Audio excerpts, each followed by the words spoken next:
여러분, 대한민국이 미국을 중심으로 하는 G4 동맹에 참여하겠다 하고 미국에 지금 내용을 알렸다고 합니다. 물론 공식적으로 발표된 것은 아니고요. 대통령실 고위 관계자가 이야기를 한 것을 언론에서 지금 받아 쓴 겁니다. 물론 저는 그렇게 생각해요. G4 예비회의에 우리도 참여하겠다 이렇게 이야기했다는데 이 말은요 결국 말입니다. 예비회의에 참여한다는 것은 G4 동맹에 참여한다. 그런데 중국을 자극하지 않기 위해서 그냥 아주 예비회의라고 썼다. 뭐 이 정도로 우리가 해석하면 될 것 같습니다. 사실 이게 G4 동맹이라는 게 여러분도 알다시피 예비회의가 됐든 아니면 본회의가 됐든 중국의 엄청난 반발을 불러올 것은 분명합니다. 왜냐하면 미국을 중심으로 해서 한국, 일본, 타이완 이 네 나라가 그래서 G4거든요. 네 나라가 반도체 글로벌 공급망을 구축을 해서 중국을 견제하고 압박하겠다는 게 목적이기 때문입니다. 그러니까 중국은요. 대한민국 참여하지 마라 이거예요. 참여하지 마라. 대한민국 참여하면 미국에 굴복한다는 표현을 쓰더라고요. 글로벌 타임스라고 중국 공산당의 기관지예요. 영자 기관지라고 이야기할 수 있는데 여기에서 대한민국이 미국에 굴복한다면 하면서 많은 손해를 입을 거다. 이런 얘기까지 하고 있습니다. 근데 사실 여러분 이게 G4 동맹에 참여를 해서 만약에 중국이 우리에게 실제 경제보복을 반도체에 한다면 타격을 굉장히 많이 받을 수밖에 없습니다. 여러분 이거 한번 보세요. 한국 반도체 수출 국가별 비중입니다. 중국에 41.1%를 수출하고 있습니다. 게다가 홍콩에는요 20.8%를 수출하고 있습니다. 그렇다면 실제 중국에 수출하는 것은요 61.9% 61.9% 어마어마하게 수출을 하죠. 중국에다가. 대만에는 베트남에 11.6%고요. 미국에는 7.7%, 대만에는 5.2%고요. 필리핀에 3% 정도 됩니다.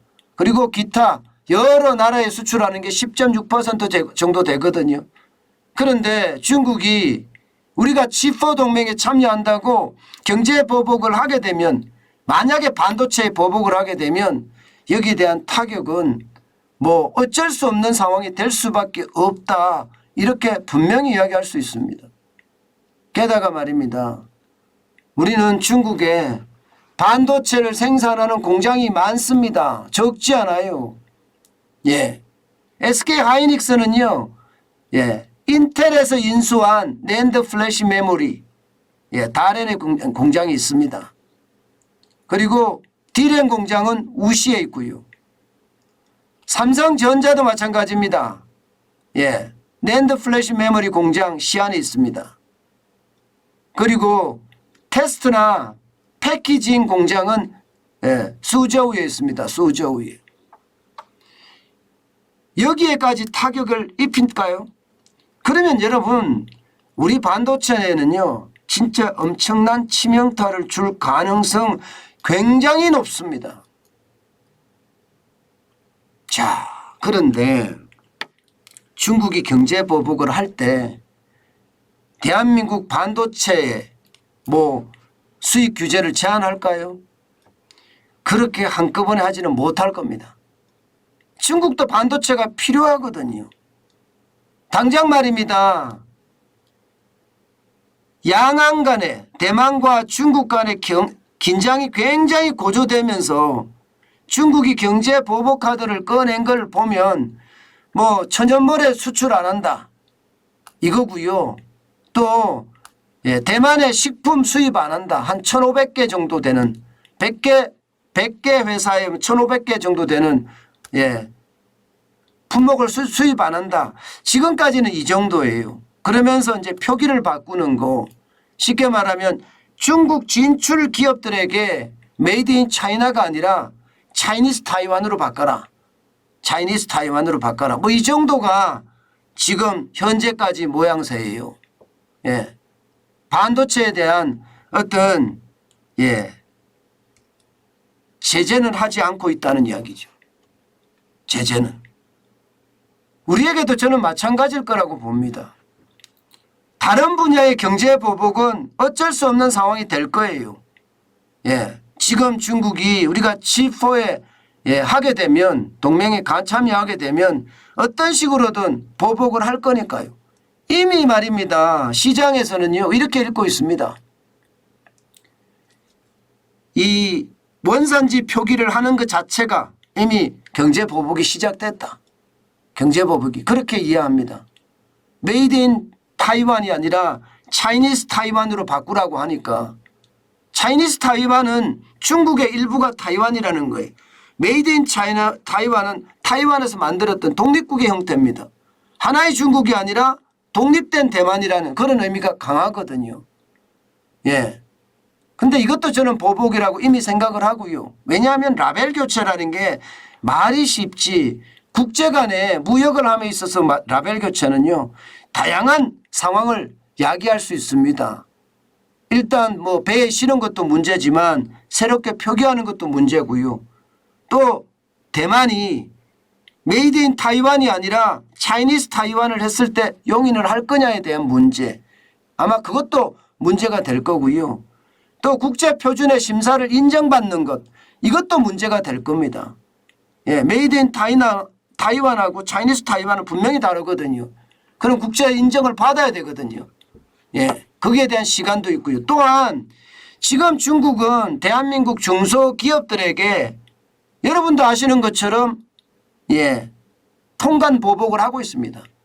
통관이 옛날에는 3주 4주 걸리던 것이 지금은 6주 8주 걸립니다. 이미 말입니다. 납기를 굉장히 중시 여기는 기업들 입장에서 보면 대한민국 중소기업에 물건을 맡기는 것이 아니라 이미 다른 데로 베트남이나 인도네시아나 이런 데로 맡길 수밖에 없는 처지가 됐어요.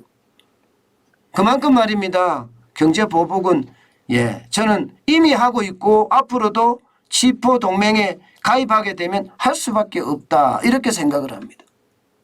그런데 G4 동맹에 가입할 수밖에 없는 상황, 저는요 아주 단순하게 보면 여러분 이거 한번 보세요. 종합 반도체의 어떤 시장 점유율은 대한민국이 33%, 미국이 47%예요. 일본이 8%, 대만이 3%, 기타가 9%라서 뭐 우리가 뭐 이 정도면 경쟁력이 있다 이렇게 이야기할 수가 있습니다. 그런데 좀 더 내려가죠. 팹립스로 가보자. 팹립스가 반도체 설계 기술입니다. 반도체 설계 기술에 가면 미국이 68%예요. 한국이 1%밖에 안 되고요. 일본도 1%, 대만은 21%입니다. 대만은 21%, 그리고 기타는 9%가 정도가 되고요. 결론적으로 말하면 미국이 없으면 우리 반도체도 제대로 팔아먹지 못한다는 결론이 생기는 거예요. 게다가 반도체 장비 말입니다.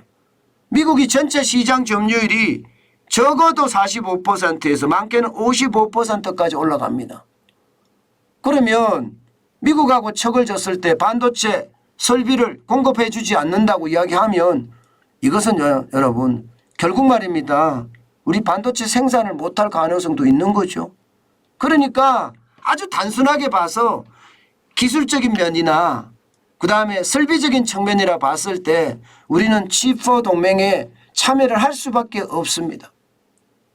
그보다 더 큰 이유도 있어요. 대한민국은 자유민주주의를 선택하고 있는 나라잖아요. 대한민국은 시장 경제를 지향하는 나라예요. 미국이 바로 자유민주주의를 선택을 했고요. 시장 경제를 지향합니다. 중국은 자유민주주의도 아닐 뿐만 아니라 말은 시장 경제라고 이야기하는데 언제든 중국 정부의 규제가 워낙 세게 철퇴로 만들어서 쎄 때릴 수가 있거든요. 그렇기 때문에 완전한 시장 경제라고도 할 수 없습니다. 그런 상황이라면 우리는 당연히 미국이 시작하는 치포 동맹에 가입할 수밖에 없고요. 그만큼 말입니다. 결국은 중국의 경제 보복도 어떤 시기든 올 수밖에 없을 거다. 저는 그렇게 생각을 합니다. 미리미리 대비를 해야 된다. 어느 쪽에 경제 보복이 올지는 정확히 알 수는 없으나 대만에 저렇게 경제 보복을 한 걸 보면 뭐 식품이나 이런 쪽에 또 경제 보복을 할 가능성 굉장히 높다. 저는 이렇게 봅니다. 게다가 단체 관광 금지시킨 거 이제 거기는 익숙해져 있습니다. 중국 사람들 단체 관광 안 오는 건 오래됐고요. 거기에는 이미 관광업계도 다 익숙해져 있으니까 여기보다는 이제 식품과 관련된 게 아마 가장 빨리 영향을 미치지 않을까 대만을 보고 짐작하는 겁니다. 또한 원자재에 대한 걸 가지고 장난을 할 가능성도 굉장히 높습니다. 이미 요소수 가지고 중국은 장난질을 해봤거든요. 그렇기 때문에 우리는 원자재를 중국에 의존하는 게 아주 필수 소재만 하더라도 2, 3천 개 정도는 중국에 의존하고 있습니다. 그렇기 때문에 이거 시장 다변화 그 어느 때보다 필요합니다. 결국 말입니다. 우리는 중국의 경제 보복이 어떤 시기든 식품이든 원자재든 아니면 좀 더 나아가서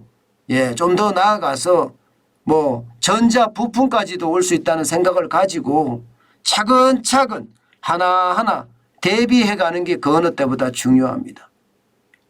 이게 중국이 안 할 거다 그렇게 생각하고 가만히 있다가는요 오히려 큰 코 다친다.